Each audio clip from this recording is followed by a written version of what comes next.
Now, I can already hear the keyboards typing. Nate, you are late. This is unacceptable. Why didn't you talk about this on Friday? I have my reasons. Stop your typing. I am back home. As you see the Ohio State blanket behind me, that means I'm in my house. I'm back home for the weekend, as it is Labor Day weekend. Hope you all are having a good weekend, and I hope you all enjoyed your college football Saturday yesterday.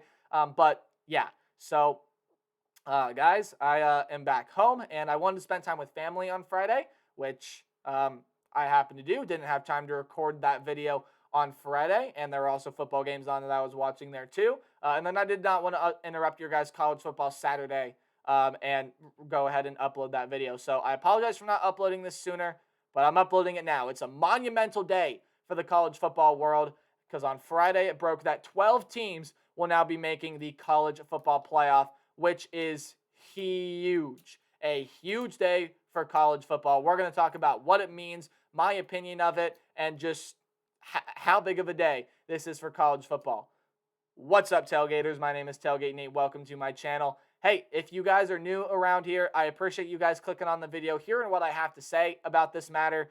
Please hit the subscribe button, leave a like, comment down below, ring the bell, share my videos. Really anything you can do to help support my channel, that's going to mean a whole lot to me. So anything you guys do, I appreciate that very, very much. This channel has grown a lot over the past couple of months, and I appreciate you guys for that growth. But let's talk about the playoffs, shall we? 12 teams slated to start no later than 2026, although the College Football Playoff Board is going to try to get this thing off the ground as early as 2024. And over these next couple weeks, they're going to be trying to figure out logistics to see if that can work. A news story that broke way back in the summer of last year. Feels like a long time ago, doesn't it? Excuse me. But last summer, I made a video talking about the 12-team playoff, what it could look like, things like that, if this thing was going to get off the ground, which it's taken a year to do, but we are going to have 12 teams in the college football playoff, and that is, that is just huge, right? That is monumental. That is amazing. I am very, very pleased, very, very pleased with the decision to have 12 teams in the college football playoff. Now, taking a look at what the logistics look like, right? The field is going to consist, of course, of 12 teams, single elimination bracket as usual. The top 6 highest ranked conference champions will be making the playoff field, which last year would have been Michigan, Alabama, Baylor, Cincinnati, Utah, and Pitt as your 6 highest ranked conference champions. They all would have made the college football playoff. Why is that big news? Because now at least one group of 5 team is going to get in to the college football playoff. And of course, you have teams like Cincinnati, Houston, BYU, and UCF leaving to join a power conference in the Big 12. But teams like App State, Coastal Carolina are going to be getting a shot in here. UTSA, Fresno State, Boise State, Memphis, SMU, they're going to have shots to get in and make the college football playoff now once this new once this new format gets all set and put in. Now, how ranking is going to work. The 4 highest rated conference champions are going to be seeded 1 through 4 and will each receive a first round bye automatically into the quarterfinals. So the playoff committee, whatever it feels like is the top 4 conference champions, will be given that first round bye. What's kind of funny about this, funny, concerning, whatever have you, depending on who you root for and who you like, Notre Dame will be given a seed no higher than 5th, which they may be able to turn around. And if Notre Dame is by far and away the best team in the country and they're still independent, maybe they end up getting a top 4 seed. Who knows? But as of this current moment, the playoff committee will not be looking at Notre Dame as having the potential to get a top 4 seed. Even if they go 12-0, they probably will end up being the number 5 team in the country and having to play an extra game. So, yeah. Now, looking ahead here as well, teams seeded 5 through 12 will be seeded accordingly and will play on either the second or third weekend of not September. Wow, that would be early. Teams seeded 5 through 12 will play in the first round on either the second or third weekend of December on college campuses. We are going to have home games. We are going to have home college football playoff games in home environment. So let's say Florida happens to be the 5th best ranked team in the nation, just pulling a team out of my head here. And then let's say, oh, your group of 5 champion will have Coastal Carolina gets that 12 seed. That game would be played in the Swamp in Gainesville. Home field advantage is coming to the college football playoff, at least for the first round, or will you have it wild card games, as some people have been referring to them by. But, I mean, that is exciting stuff even of its own. Games, we now have an extra game on campuses. On campuses, we will have an extra game, and that is just some big news there as well. Now, once the winners of those games are announced, of course, they move on to play the respective top 4 seed. 5 and 12 would go play the 4. 6 and 11 would go play the 3. 7 and 10 would go play the 2, and 8 and 9 would go play the 1.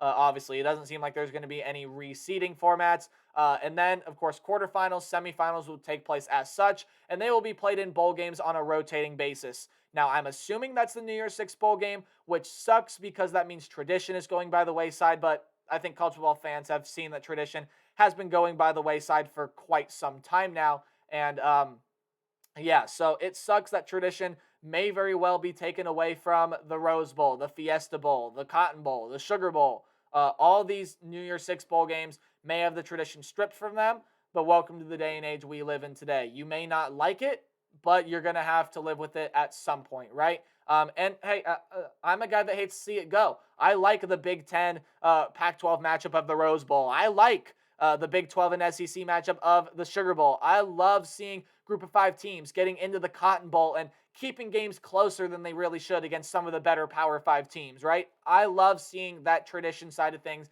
at least as of recently in college football. That is seemingly going to go by the wayside. But if it is the New Year's Six bowl games, that will be played on a rotating basis. So that will be played on a rotating basis. Every bowl game is going to kind of get their shot to host quarterfinal and semifinal matchups. Now, as far as the championship game, that's still going to be on a neutral site.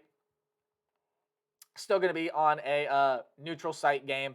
And of course, with Miami and Atlanta getting announced as some spots recently, yeah, I mean, you're still going to see the championship game getting played on a neutral site field. So that's good that we get a national championship on a neutral field, but that was probably going to happen anyway. So that's kind of the logistics of things. Not quite sure when this whole thing is going to finish, but it is very NFL-esque, right? This is the model that the NFL was going by for so long. And don't sit there and put words in my mouth and say, he said it, college football is becoming the NFL. He said it, write that down for the record. No, that is not what I said. It's the model that the NFL used, but never in a million years will I consider college football the same as the NFL. People that watch the Saturday game like the Saturday game for the Saturday game. Chaos, upsets, passion, all of that. And people like the Sunday game for what the Sunday game is. So college football will always be special. And I know people out there saying, hey, a 12-team playoff will make more games meaningless. No, it won't. Sitting there and calling a college football playoff game meaningless is such a casual thing to do. If you sit there and call a college football game meaningless, and I don't care if it's between Clemson and Georgia or UConn and UMass, no game in college football is ever meaningless. Ever. Every single game is going to mean something different for every single program, whether that's getting your first win of the season, pulling off a monster upset for your program, getting a game-changing, a program-changing win.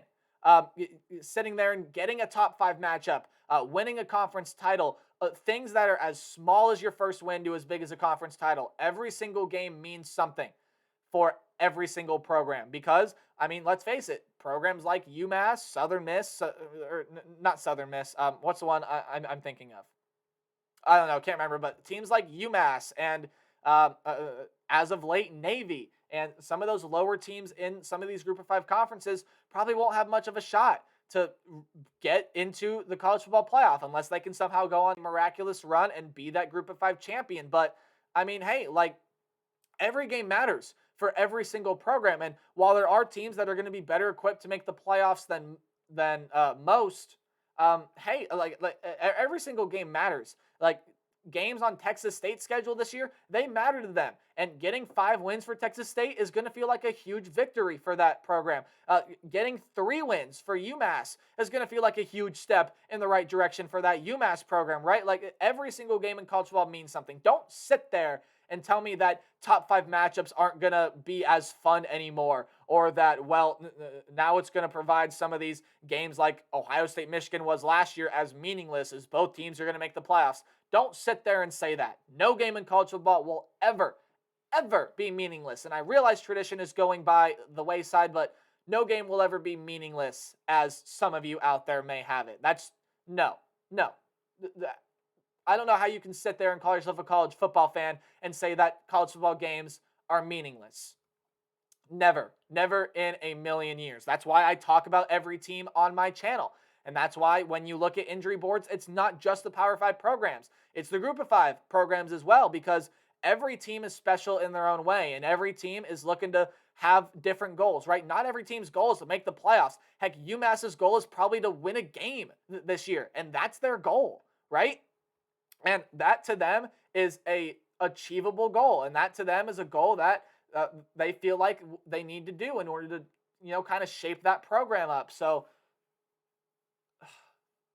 things like that, right? Don't sit there and say college football is meaningless. I know I kind of ranted about that for a little bit, and I apologize for that. But yeah, I think you guys get my point now. But what does the 12-team playoff mean for college football? Well, in my mind, this is fantastic news. I know there are people out there that have been against expanding the playoff for some of the reasons I just mentioned, being games will be meaningless. Tradition is going by the wayside. Tradition is already going by the wayside, and I just talked for a solid 3 minutes on why games in college football aren't meaningless. But getting into a 12-team playoff, I think, is great for the sport. I think it's fantastic. Not only does it give more teams shot to win the national title, while, yes, we may see the same teams like Alabama and Clemson and Ohio State and Oklahoma be the last 4 teams standing once it's all said and done. But overall, when you look at it, it theoretically just gives more teams shot, and it gives Group of 5 teams the shot that they deserve. Cincinnati got the shot that they deserved last year. That was one of the best teams in the nation last year, and they got their shot to prove it in a national semifinal. This now gives more teams the opportunity to go out and compete for a national title, and it's going to have more games mean something for these players that are going into the NFL, which is going to lead to fewer opt-outs. So when you look at these New Year's Six bowl games, a lot of it is watered down, and I'll agree with some people there because of just how many players opt out. That I believe it was Oklahoma and Florida a couple years ago, where Florida I think just had so many players opt out that the game just wasn't even competitive. The game just really wasn't even competitive at that state. Oklahoma was able to run away with that one. And then even when you look at Oklahoma and Oregon last year as well, kind of the same thing right now. I know that wasn't a New Year's Six bowl game, but my point still stands, right? Opt-outs are not a good thing for college football. I understand why they happen, and in some parts I agree with them. Yeah, you don't want to get hurt before your big draft in April with the NFL and jeopardize missing out on your entire rookie season. But college football needed to have less opt-outs, and we're going to get less opt-outs with an expanded playoff field. That is a benefit to this expanded playoff field. And again, another benefit being that more teams are going to have a shot to win this thing, to theoretically win this thing. And again, like I said, still may see teams like Bama, Ohio State, Clemson, Notre Dame be some of the last 4 teams standing, but at least other teams get their shots. And it's college football. Upsets happen all the time in the regular season. Why can't upsets happen as well in the postseason? We don't necessarily see it as often, but it can still happen, right? Like the 12 seed is going to beat the 5 seed sometimes. Heck, it happens in the NCAA tournament in basketball all the time. In fact, it's the most common upset, 12 beating the 5. Who says it can't be that way in college football too? I know football's a different sport, and it's I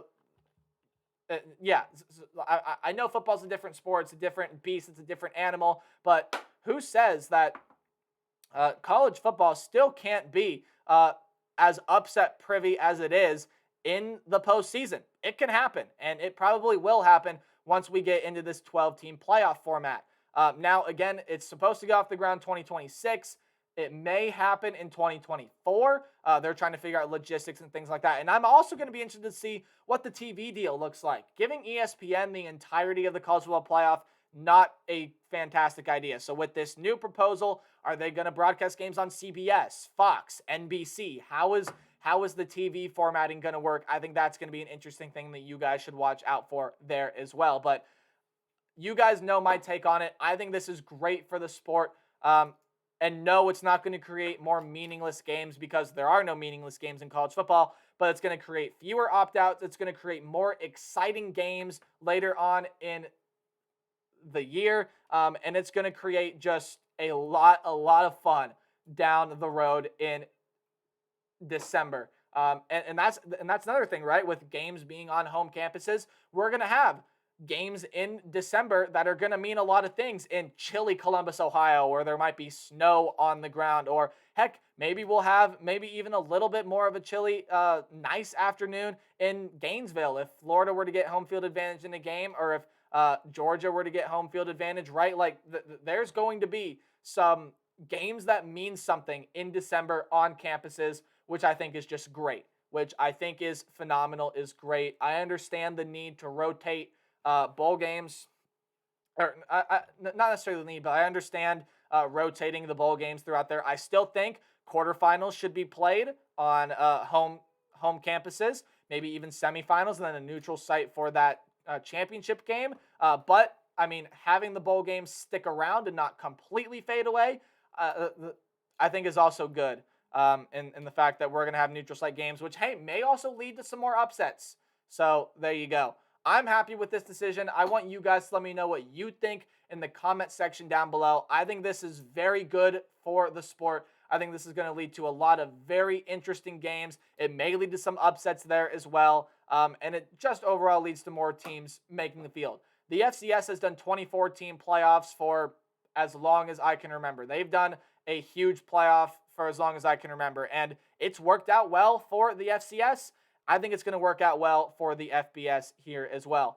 I appreciate you guys for watching and listening to my thoughts and listening to me rant for a little bit there as well about some of the more casual fans that you'll see out there. I mean, calling college football meaningless, just something that you can never do if you call yourself a college football fan. But hey, thank you guys so much for watching. I appreciate all your guys' support on the channel as of late. Be sure to like, comment, subscribe.